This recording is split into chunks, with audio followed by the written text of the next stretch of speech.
जो भरा नहीं है भावों से, जिसमें बहती रसधार नहीं, वो हृदय नहीं पत्थर है जिसमें स्वदेश का प्यार नहीं।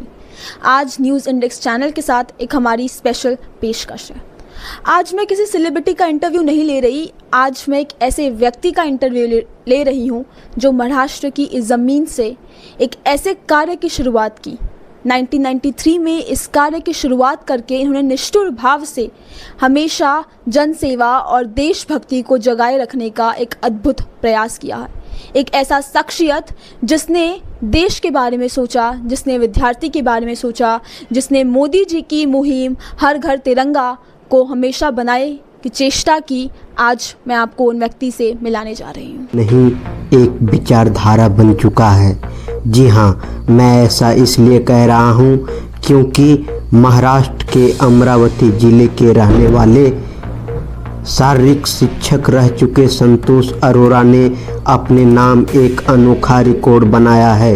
उन्होंने पूरे देश में 6 लाख से ज़्यादा तिरंगा झंडा और तिरंगे से बने बैज को स्वतंत्रता दिवस, गणतंत्र दिवस और अन्य मौक़ों पर स्कूली छात्राओं, नेताओं, अभिनेताओं, सरकारी कर्मचारियों और जनता को वितरण कर चुके हैं और यह एक रिकॉर्ड अपने नाम बनाया है। मुझे उम्मीद है कि केंद्र सरकार इन्हें अच्छे और बेहतरीन पुरस्कार से नवाजेंगे। आप भी ऐसे विचारधारा के संतोष अरोरा को अपना धन्यवाद दे सकते हैं, अपना विचार साझा कर सकते हैं कि देशभक्ति की जज्बा जो है महाराष्ट्र के विदर्भ एरिया में स्थापित किया है। देश का नाम, समर्पण का भावना संतोष अरोरा एक नाम ही नहीं, एक ब्रांड बन चुका है। जी हाँ, मुझे पूरा उम्मीद है कि अमरावती के सांसद और अमरावती की सरकार, अमरावती की जनता, अमरावती की शासन प्रशासन संतोष अरोरा को एक बड़ा नाम देने की कोशिश करेंगे। आप देख सकते हैं तस्वीरों में संतोष अरोरा कितने लोगों से मिल चुके हैं। Sir, welcome to news index channel. तो आज आपके साथ एक स्पेशल इंटरव्यू है। आपके बारे में जितनी मैं तारीफ़ करूं वो कम है, क्योंकि ये जो कार्य आपने शुरू किया है ये शायद किसी के मन में ख्याल भी ना आए। जिस तरीके से आपने इस कार्य में जुटे रहे वो काफ़ी तारीफ़ लायक है। लेकिन अब मैं ज़्यादा समय ना व्यर्थ करते हुए आपसे पूछना चाहूँगी। तो सर, आप दर्शकों को अपना नाम बताइए। मेरा नाम संतोष कुमार कन्हैयालाल अरोरा, मैं अमरावती महाराष्ट्र से हूँ और मैं रिटायर्ड फिजिकल टीचर हूँ। मैं 32 साल सर्विस किया हूँ, साथ साथ ये राष्ट्रीय काम भी मैंने किया हुआ है, जिसको मुझे आज 32 साल हो चुके हैं इस कार्य को करते करते। तो सर, आप ये बताइए कि ये जो कार्य आपने शुरू किया इसकी जड़ कहाँ से, मतलब आपने क्या सोचा या क्या ऐसा देखा समाज में कि आपको लगा कि नहीं, ये मुहिम चालू करनी चाहिए? 15 अगस्त से 26 जनवरी के दिन जब बच्चे स्कूल में आते थे तो मुझे ऐसा लगने लगा कि बच्चों को कुछ तो भी देशभक्ति और देश प्रेम की जागृति होनी चाहिए, केवल झंडा फहराने से वो नहीं होगा। तो मैंने बच्चों को उस समय कपड़े, कागज़ के जो ध्वज रहे थे वो देना शुरू किया और शुरुआत मैंने केवल 200 ध्वज देने से शुरुआत किया था। उस समय मुझे केवल 20 रुपये खर्च आया था और धीरे धीरे बच्चों का उत्साह बढ़ता गया और मेरा भी उत्साह बढ़ता गया और धीरे धीरे मैंने ये कार्य को बहुत आगे ले जा गया। तो सर, जब आपकी ये जर्नी थी, आपकी इस यात्रा में आपने ऐसे कौन से शख्सियत के साथ आप जुड़े और आपने उन्हें ये तिरंगा या अपनी मुहिम के बारे में बताया? मेरे साथ तो ऐसा कोई वो नहीं था, मैंने खुद ही ये पूरा कारवां अकेले ने चलाया, लेकिन मेरे दोस्त मित्र और उनका भी मुझे साथ मिलता था। कुछ लोग मेरे साथ में आज भी काम करते हैं, जहाँ भी मैं जाता हूँ मेरे साथ वो चलते हैं। लेकिन इस मुहिम को बढ़ाने के लिए शुरुआत मैंने अकेले नहीं किया था और धीरे धीरे लोग मुझसे जुड़ते चले गए। तो सर, अभी तक आपने कितने तिरंगे बांटे और कितनी इस चीज़ को, इस अमरावती में, इस महाराष्ट्र शहर में इस मुहिम को आपने बढ़ाया है? मैंने 1993 में ये शुरुआत की थी, तो आज तक मैंने पिछले 32 साल में 5 लाख से ज़्यादा ये तिरंगे बांटे हैं, जिसमें बैचेस है, कुछ स्टिकर्स है, कैप है और हर प्रकार के मैंने तिरंगे बांटे हैं। मेरा सबसे ज़्यादा प्रमुख टारगेट था वो था विद्यार्थी। 5 लाख में से मैंने 4 लाख से ज़्यादा विद्यार्थियों को ही बांटे होंगे, क्योंकि मैं चाहता हूँ कि विद्यार्थियों में देशभक्ति, देश प्रेम की भावना होनी चाहिए। और बाकी तो फिर मैंने कलेक्टर, कमिश्नर, जो यहाँ के विधायक है, सांसद है और बहुत से लोग हैं, व्यापारी लोग हैं, वकील लोग हैं, सभी को मैंने मेरी तरफ से ये दिया। इतना है कि 15 अगस्त 26 जनवरी को जो भी मुझे मिलता है तो उनको मैंने ये राष्ट्रध्वज दिया है। सर, जब ये मुहिम आई थी मोदी जी की हर घर तिरंगा, तो उस साल ये मुहिम कैसे आपने चालू की? क्योंकि आपको एक समर्थन मिला कि प्रधानमंत्री भी इस मुहिम को आगे बढ़ा रहे हैं, तो उस पर आपने क्या कार्य किया? मोदी जी ने जब 2022 में ये ऐलान किया कि घर घर तिरंगा भेजना है, सबने तिरंगा लगाना चाहिए, तो मुझे काफ़ी खुशी हुई, क्योंकि मेरा जो उपक्रम तो पिछले 30 साल से चालू था। मोदी जी तो अभी बोल रहे हैं कि घर घर तिरंगा, लेकिन मैं पिछले 30 साल से चला रहा था। मुझे बहुत खुशी हुई कि चलो अपने जो उपक्रम है, जो प्रोजेक्ट है, मुझे उसमें और हिम्मत आई।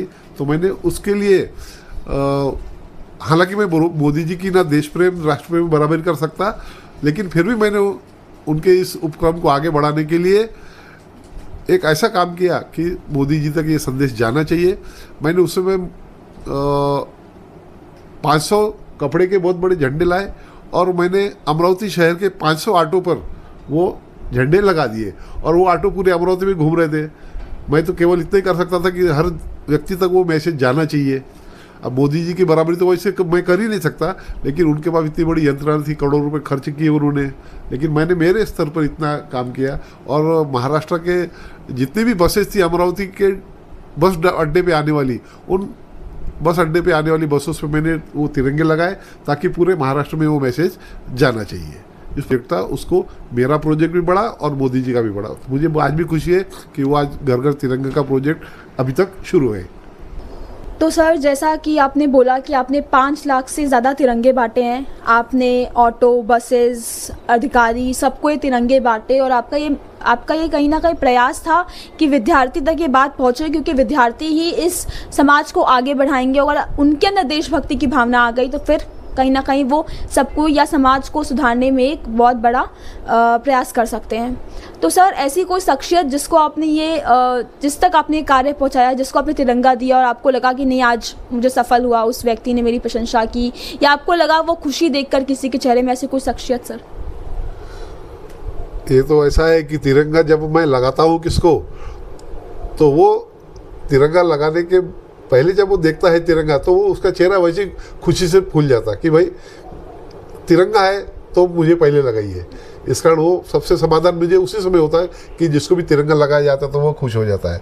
तो अभी तक मैंने बहुत से लोगों को, बड़े बड़े VIPs को लगाया है, लेकिन सबसे अच्छा मुझे तब लगा जब ओलंपियन खिलाड़ी अशोक कुमार जी अमरावती में आए, तो उनसे मैंने मिला और उन्हें ये तिरंगा लगाया, तो उन्होंने बहुत अच्छा लगा, उन्हें भी मुझे भी, और उन्होंने मेरे उपक्रम को बहुत सराहा। सर ने बोला कि सर ने 5 लाख से ज़्यादा तिरंगे दिए, और अशोक कुमार जी जो ध्यानचंद जी के लड़के हैं, उनको भी ये तिरंगा दिया, और उन्होंने इनके कार्य को बहुत सराहना की, जो कि इनके लिए एक बहुत बेहतरीन पल था। तो सर, आपको क्या लगता है कि मतलब इस मुहिम का कितना असर अभी तक हुआ, या फिर आपको लगता है कि ये मुहिम कितनी आगे बढ़ सकती है, और कितनी आगे और बढ़नी चाहिए, और लोगों का कितना समर्थन इस प्रति आना चाहिए? मुझे मेरी जो मुहिम है वो तो आगे बढ़ ही रही है, क्योंकि अभी तक जहाँ जहाँ भी मैं तिरंगा बांटता हूँ, लोग 26 जनवरी 15 अगस्त के दिन मेरा इंतजार करते हैं और मुझे पूछते भी है कि सर हमारी कुछ मदद चाहिए क्या, और हर बार मुझसे खुद होके आके कहते हैं कि हमें तिरंगा चाहिए। मैं आज अब मेरे स्कूल में रिटायर्ड होने के 5 साल के बाद भी अगर मैं जाता हूँ तो पुराने विद्यार्थी आते हैं और वही कहते हैं कि आज सर से हमें कुछ झंडा मिलने वाला ही है। इस कारण मेरी जो मुहिम है वो काफ़ी आगे बढ़ रही है और अच्छा मुझे उसका रिस्पॉन्स मिल रहा है। तो सर, जैसा कि आपने बताया कि आप PT टीचर रह चुके हैं, 32 साल आपने एक स्कूल को अपना कार्य किया है उस स्कूल में, तो सर ऐसा कौन सा स्पोर्ट्स है या ऐसा कौन सा खेल है जिसके प्रति आपकी हमेशा एक ऊर्जा रही है कि इस खेल के प्रति मैं अपनी ऊर्जा दिखाऊं, या आपने कौन कौन से एसोसिएशन या स्पोर्ट्स की तरफ आपके क्या योगदान रहे हैं? मैं फिजिकल टीचर हूँ, तो मेरा ओरिजिनल गेम वॉलीबॉल है। मैं खुद एक राष्ट्रीय वॉलीबॉल खिलाड़ी रहा हूँ और मैं आज भी वॉलीबॉल के लिए बहुत कुछ काम करते रहता हूँ, संगठन में काम करते रहता हूँ और शहर के लिए भी मैंने वो किया है। बाकी गेम्स में मेरा बहुत योगदान है, मैं देते रहता हूँ और मेरा आगे भी रहने है, क्योंकि मेरे को स्पोर्ट्स में इतना इंटरेस्ट है कि मुझे वो स्पोर्ट्स के बगैर मैं आगे चल ही नहीं सकता, और स्पोर्ट्स में मैं ये मेरा उपक्रम चलाते रहता हूँ। सर, ऐसे कोई एसोसिएशन या जिला संस्थान जिसके आप पार्ट रह चुके हैं और आपका योगदान उसमें रहा है या अभी भी है? मैं महाराष्ट्र वॉलीबॉल एसोसिएशन में एग्जीक्यूटिव मेंबर रहा हूँ और नागपुर विदर्भ विभाग का जोनल सेक्रेटरी पद पर मैंने काम किया है। आज भी मैं अमरावती डिस्ट्रिक्ट वॉलीबॉल एसोसिएशन में जॉइंट सेक्रेटरी करके काम करता हूँ। ऐसे विभिन्न पदों पर मैंने काम किया है। तो जैसा कि आप सबने सुना कि अमरावती डिस्ट्रिक्ट वॉलीबॉल एसोसिएशन के सर जॉइंट सेक्रेटरी रहे हैं, महाराष्ट्र वॉलीबॉल एसोसिएशन के भी सेक्रेटरी रहे हैं, वहाँ पे भी उन्होंने काम किया है और स्पोर्ट्स में हमेशा अपना योगदान बनाए रखा है। पर ये कार्य जो अभी कर रहे हैं सबको तिरंगा बांटने की, सबके अंदर देशभक्ति जगाने की, वो कार्य शायद किसी ने सोचा भी नहीं होगा और खुद के खर्च पर जिसमें ये कार्य कर रहे हैं बिना किसी लालच के, बिना किसी चीज़ के, सिर्फ इस वजह से कि ये देशभक्ति की भावना लोगों के अंदर जगा सके। और शायद ये हर घर तिरंगा मुहिम के बहुत पहले इनकी शुरुआत इन्होंने कर दी थी 1993 में। तो ये काफ़ी सबके लिए प्रोत्साहित करने वाली बात है। आज जो भी ये देख रहे हैं वो समझ सके कि असली हीरो कौन होता है, या जिसके प्रति हम देखते हैं, जिसको हम लोग फॉरवर्ड करते हैं। शायद वो ऐसे ही शख्सियत हैं जो आज हमारे साथ जुड़े हैं कि जो शायद एक ऐसा कार्य कर रहे हैं जिन्हें वो नहीं चाहते कि वो दुनिया के सामने आए, या वो किसी रीज़न या किसी रीजन्स या मोटिव से वो काम नहीं करे, बल्कि इसलिए कर रहे हैं क्योंकि ये उनको सेटिस्फाई करता है, ये उनको खुशी देती है, या उन लोगों के चेहरे पे खुशी देख के जब ये दूसरों को तिरंगा बांटते हैं। तो ऐसे लोगों के प्रति हमारी हमेशा एक सद्भावना बनी रहेगी, जिस हिसाब का कार्य कर रहे हैं और आज तक करते आए हैं। तो सर, अभी तक आपके ऐसे क्या एक्सपीरियंसेस रहे हैं या आपकी क्या फीलिंग रही है कि ये कार्य किस तरीके से चल रहा है और आपने इतने साल इस कार्य को दिए और कितना आप आगे आप कंटिन्यू करना चाहेंगे, दे सकते हैं? मैं तो चाहूँगा कि मेरी मुहिम ये समाप्ति नहीं होए, क्योंकि मैं जब तक हूँ तब तक मैं ये कार्य रखने वाला हूँ, उसको ब्रेक लगेगा नहीं। और मेरे बाद मेरे परिवार के लोग भी इसे शायद बंद न करेंगे, क्योंकि वो भी, उनमें भी इतना है कि ये जो प्रोजेक्ट है इसको हमें परिवार की तरफ से आगे बढ़ा के रखना है। अभी तक मैंने अमरावती शहर में तो बांटी है, लेकिन अमरावती शहर के बाहर भी बहुत से लोग जब अमरावती में कभी आते हैं तो मुझे जहाँ भी मौका मिलता है तो मैं ये मेरा उपक्रम उनके साथ में ये करता हूँ। जी सर। तो सर ने जैसा बताया कि सर अमरावती ज़िले में उन्होंने 5 लाख से ज़्यादा 42 स्कूल से ज़्यादा लोगों को, ये विद्यार्थियों को, शिक्षकों को, ऑटो, बसेस या फिर जो लोग भी यहाँ पर आते हैं वो सर को जानते हैं, उनको भी तिरंगा बांटने का काम सर करते हैं। 15 अगस्त चाहे वो नवनीत राणा हो, चाहे रवि राणा हो, 26 अगस्त को उन्होंने सबको तिरंगा बांटा, उनके चेहरे पे वो मुस्कान लाई। इस मुहिम की एक जंग चालू की है जिसमें शायद सबको जुड़ना चाहिए, क्योंकि ये कार्य बहुत ही नेक और प्रशंसनीय है। कि एक बहुत बड़ी महामारी आई थी हमारे देश में, कोविड का समय था जब घर से निकलना भी मना कर दिया गया था, पूरे शहर में लॉकडाउन था। तो तब आपने ये मुहिम कैसे चालू की, कैसे बच्चों तक, स्कूल्स तक ये झंडे आपने पहुंचाए, क्योंकि उस वक्त रेस्ट्रिक्शंस इतने सारे थे, तो ये मुहिम आपने तब कैसे चलाई? कोविड के टाइम में, कोविड मार्च में शुरू हुआ था, तो उसमें 15 अगस्त जब आए 6 महीने के पश्चात, तो कोविड में भी मैंने कहा कि मेरा जो उपक्रम है वो रुकना नहीं चाहिए। तो उस समय मैंने देखा कि बहुत से लोगों ने कोविड में काम किया, डॉक्टर्स ने, नेता लोगों ने, सामाजिक कार्यकर्ता आपने, मैंने बहुत अच्छे काम किए। लेकिन सबसे अच्छा जो काम था वो करने वाले सफाई कामगार थे, जिन्होंने पॉजिटिव को भी हाथ लगाया, डेड बॉडी को भी हाथ लगाया। सबसे अच्छा काम मैं उनका कहता हूँ कि उन्होंने उनके जैसा काम किसी ने नहीं किया। तो मैंने कहा कि इनको अपन क्या दे सकते, तो मैंने उस समय 15 अगस्त के समय कॉरपोरेशन कमिश्नर से परमिशन लेकर उनको एक ऐसा बिल्ला, ऐसा राष्ट्रीय ध्वज देने का प्रोजेक्ट किया, लेकिन उन्होंने मुझे परमिशन नहीं दिया। लेकिन फिर भी मैंने सफाई कामगार जहाँ प्रभाग में काम करते थे, उनकी ड्यूटी सुबह 6 बजे चालू होती थी, मैंने वहाँ जाकर उन्हें ये राष्ट्रीय ध्वज दिया और उनको ये बिल्ला लगाया। तो वो इतने खुश हो गए कि उनका कहना था कि सर हमारी तरफ तक इसका ध्यान ही नहीं था। और मैंने कहा कि मैं तो आपको यही दे सकता हूँ। उन्होंने कहा कि इससे बड़ा मान तो कुछ नहीं है, ये जो तिरंगा दे रहे हैं आप, इससे बड़ा मान कुछ नहीं है। तो वो बहुत ही खुश हुए। अमरावती कॉर्पोरेशन में 2000 करीबन सभी कामगार थे, तो मैं 1200 कर्मचारियों तक पहुंचा और मैंने उन्हें अपने हाथ से ये बिल्ला लगाया। साथ में अमरावती में जो अंध विद्यालय है, मूक बधिर विद्यालय है, जिसमें ऐसे गूंगे बहरे बच्चे पढ़ाई करते हैं, तो उनको 2000 बच्चों को भी मैंने मेरी तरफ से ये दिए, क्योंकि उन तक कोई पहुंचता ही नहीं, उनकी तरफ कोई ध्यान ही नहीं देता है। उनके लिए 15 अगस्त 26 जनवरी के समय किसका ध्यान नहीं रहता, तो मैंने उस समय उनको भी दिया। और बाकी तो मेरे साथ ऑटो वाले क्या, सब्जी वाले क्या, पेट्रोल पंप वाले क्या, रिक्शे वाले क्या, जो भी मुझे 15 अगस्त 26 जनवरी को मिलता है, तो मैं उनमें सब में ये बांटते रहता हूँ। वो भी मेरे राह देखते रहते हैं कि सर आज आए नहीं, आज आने वाले हैं, मेरा इंतजार करते हैं। और मैं मॉर्निंग वॉक को जाता हूँ, तो मॉर्निंग वॉक के समय जैसे 15 अगस्त है, तो 14 अगस्त को सुबह में जितने भी लोग वो मॉर्निंग वॉक को आएंगे सुबह 5 से लेकर सुबह 8 बजे तक, फिर 500, 700, 1000, 1200 जितने भी लोग आए, सबको मैं तिरंगा देखता हूँ। और 26 जनवरी के भी मैं ये देता हूँ कि भाई 26 जनवरी के टाइम 25 जनवरी को सुबह मैं मॉर्निंग में आने वाले सभी को देता हूँ। अभी थोड़ा सा मेरा ये हुआ कि 15 अगस्त मैंने थोड़ा कम कर दिया है, लेकिन इन सर्विस मैंने दोनों चलाए, लेकिन अभी मैं केवल 26 जनवरी बहुत अच्छा करता हूँ। रिटायरमेंट के बाद में पिछले 5 साल से मैं 26 जनवरी बहुत अच्छी करता हूँ। तो जैसा कि आप सबने सुना कि कोविड जब महामारी, जब लोग अपने घर से निकलने से डर रहे थे, तब भी सर ने अपनी मुहिम चालू रखी। सर ने अपनी मुहिम को रुकने नहीं दिया और सिर्फ विद्यार्थी तक नहीं बल्कि स्पेशल चाइल्ड स्कूल्स में जाके ये झंडे बांटे।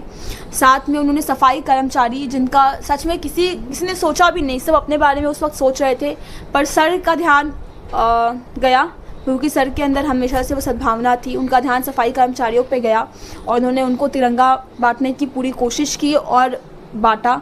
चाहे वो ऑटो वाला हो, चाहे वो बस वाले हो, सर ने सबको तिरंगा बांटा। उस कोविड के समय जब सब हिम्मत हार चुके थे, तब भी अपनी मुहिम के लिए अपनी हिम्मत बनाए रखा, लोगों के अंदर देशभक्ति जगाए रखा और प्रधानमंत्री की इस मुहिम को आगे बढ़ाते हैं।